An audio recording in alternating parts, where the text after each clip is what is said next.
Hey everybody, and welcome back to Trekyards. I'm Captain Foley. I am Commander Cockins, and Stuart, it's fair to say we're a fan of the multi-faceted aspects of the Star Trek universe. I would say that's extremely fair to say, yes. Today we're going to be talking about the last episode of Lower Decks, Embarrassment of Duplers. And there are a lot of, as usual in Lower Decks, a lot of really good references and visual things to pick up on, and relationships to other things in Trek, follow the canon kind of thing.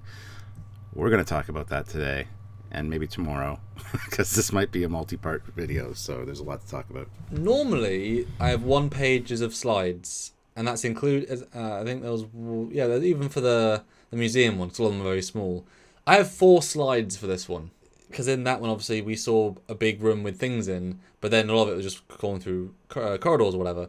This episode, they change locations often, and every single part of every single location has something, at least one thing new.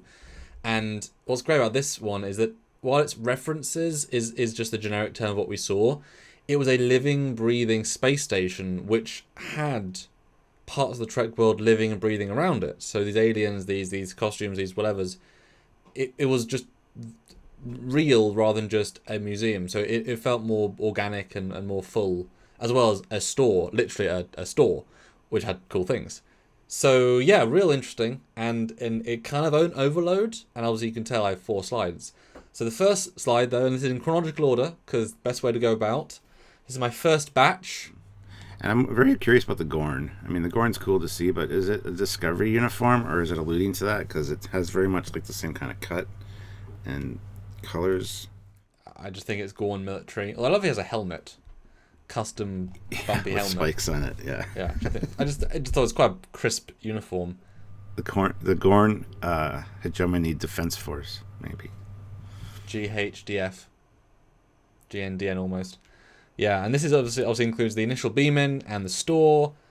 But I mean, talk about there was a view screen sequence with a captain from the starbase, and he has 3 things on his desk that are in the middle there: the red totem thing, the obelisk thing, and then some pictures. Talk about what you think those 3 are, because you had the good ideas there. Yeah, the little statue guy it's exactly like the one in Kirk's quarters in TOS, which is the corn god, the Incan or Mayan, I don't know which one, corn god, and because he's from Iowa, which is famous for their corn. So that's what that is. I mean, that's a cool call out. And the obelisk thing is one of the preserver obelisks, I believe. So it's a little bit different in its design, somewhat, but yeah, it doesn't have that under thing, but I mean, it stylistically reminds me of that to an extreme. Now, the next one on the right, the pictures, that I didn't even think. And it might not be, but you had a really good idea for this. Yeah, it looks like it might be some Amelia Earhart stuff, or just an old aviator. There was also a plane that was on the thing, but it wasn't. It was like a biplane, so. One thing that made me smile, and a lot of these things are literally like a couple of frames, like you really have to stop and watch, is that obviously we get to Tellarite, great, holding a Klingon Star Trek 3 or 4, 3 communicator, which I've always loved that design, how it's played in the film. Well, it's small, I think, in the film. But I love how it's a double reference, but really it's just he's an underground guy. Klingon stuff feels more underground than overground. And why have a human, why have a Bajoran have a Tellarite? Boom. That just made me giggle, like, yeah, lovely. Good to see these things again.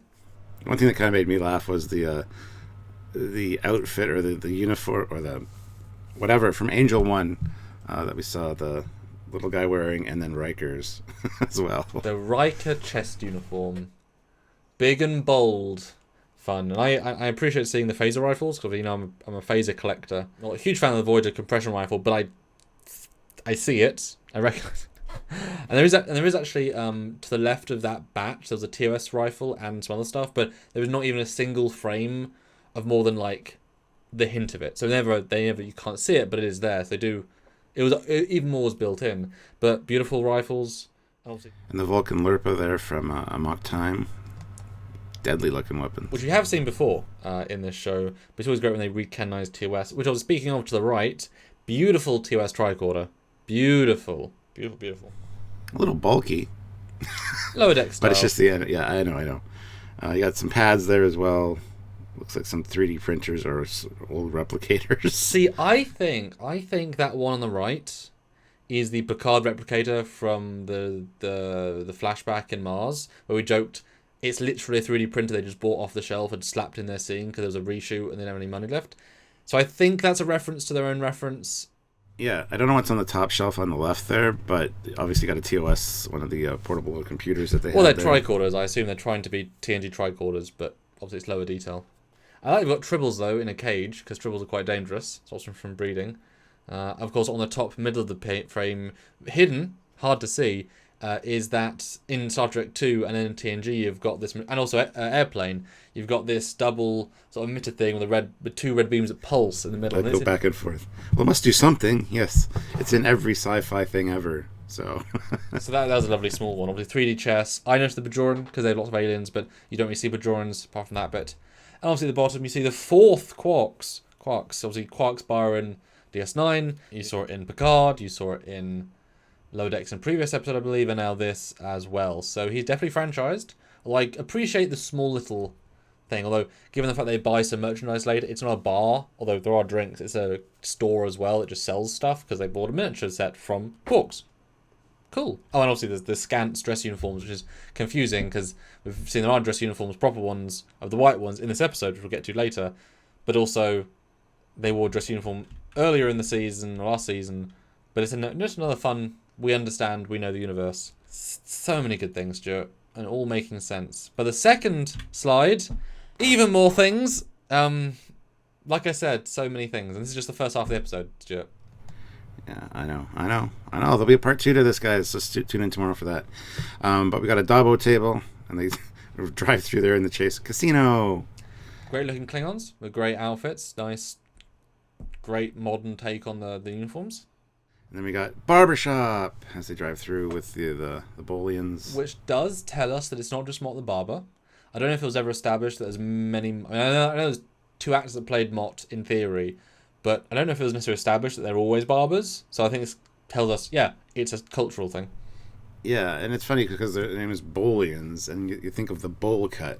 So maybe that's why it's a really bad reference. I don't know. I'm just saying.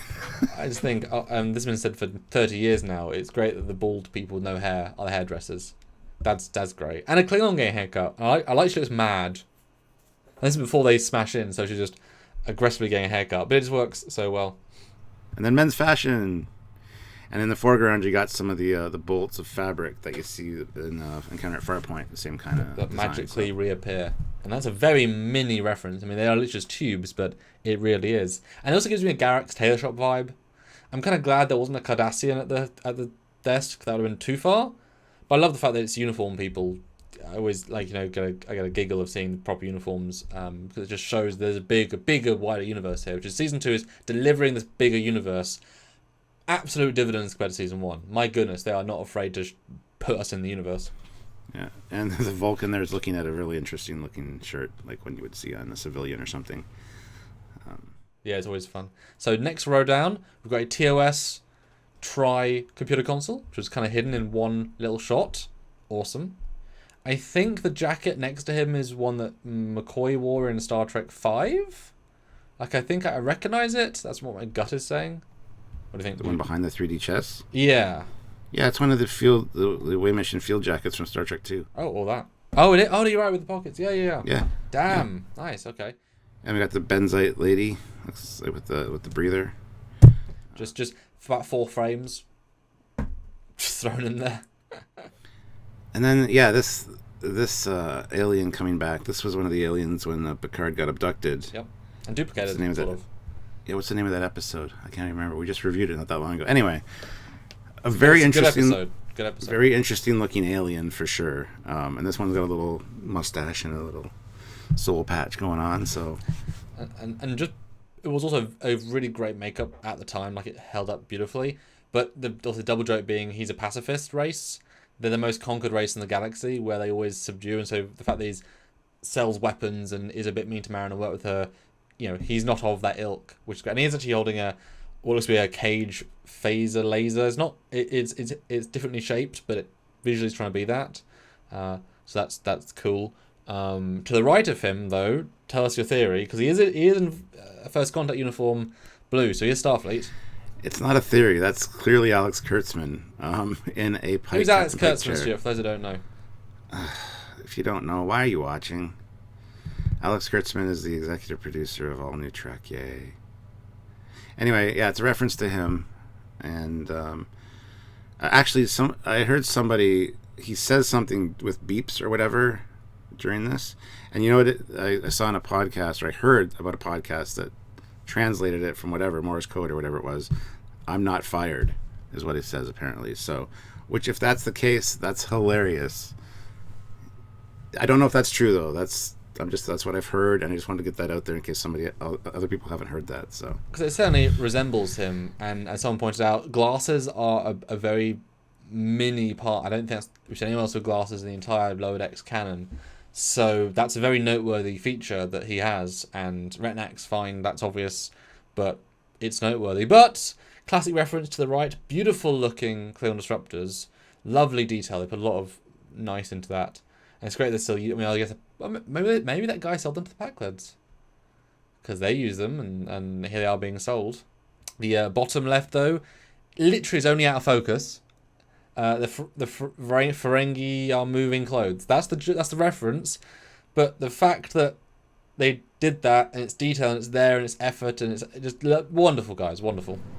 And yeah, and the clothes are all like the elaborate clothes that we see Quark wearing. You know, those made from like curtain drapery. Then of course the Data and maybe a lore bubble bath in there. Actually, it's funny. Why is the one he holding smiling and the other ones are all frowning? Maybe that's the lore. I only picked up on that in doing this graphic. That's the joke that is so subtle. He picks up the one that's wrong, and it's a lore one. Yeah, that's great. What a stupid and simple reference. No, lovely. And obviously next to that, we've got two more aliens that are jumping out. We've got Andorian in a grey costume, and a Morn race, although also bald, which, as we said in the Discovery review, Morn is specifically bald because of reasons.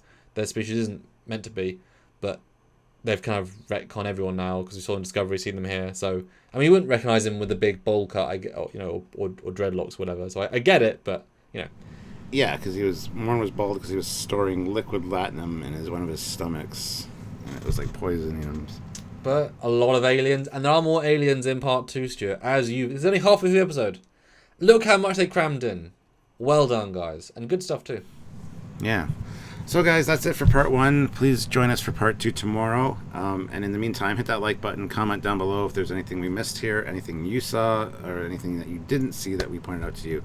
Let us know. And subscribe, obviously, and click that bell notification icon to all. And you've seen how many videos we've been releasing during these new shows. And of course, Star Trek Day. Look how much we did. All free at point of watching.